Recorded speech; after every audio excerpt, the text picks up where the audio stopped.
Hai, apakah kamu tahu kalau ada seorang desainer internasional yang sukses membangun perusahaan pakaiannya?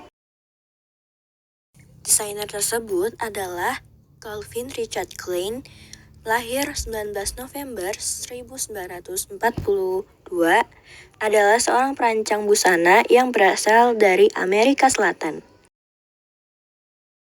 Ia menempuh pendidikan di Sekolah Menengah Seni dan Desain, namun tidak tamat. Kemudian belajar desain di Fashion Institute of Technology, New York, dan meraih gelar doktor pada tahun 2003.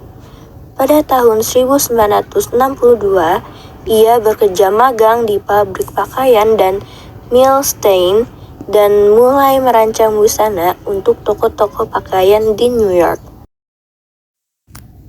Pada tahun 1968, ia mendirikan perusahaan yang bernama Calvin Klein.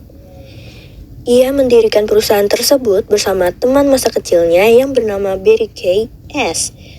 Selain merek busana, nama Klein juga digunakan sebagai merek parfum, perhiasan seperti jam tangan, kalung, dan lain-lainnya. Di awal perintisannya, Calvin Klein dikenal sebagai merek yang memproduksi mantel dan jas. Perusahaan kemudian secara perlahan beralih dan menekankan pada pakaian olahraga.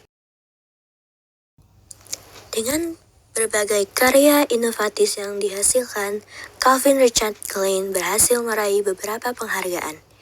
Yang pertama, penghargaan Coty Award untuk pakaian wanita dan menjadi desainer pertama yang meraih gelar tersebut secara 3 kali berturut-turut dari tahun 1973 sampai tahun 1975. Serta desainer pakaian siap pakai termuda yang pernah terpilih ke Coty Hall of Fame pada tahun 1975. Yang kedua, ada penghargaan Outstanding Design dari Council of Fashion Designers of America pada tahun 1974.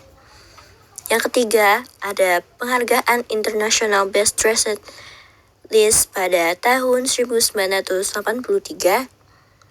Yang keempat, ada penghargaan Council of Fashion Designers of America pada tahun 1981, 1983, dan 1993.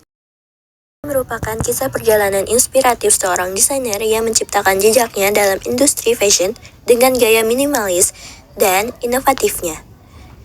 Dan kita juga bisa dapat meneladani berbagai kisah dari tokoh desainer bernama Calvin Richard Klein.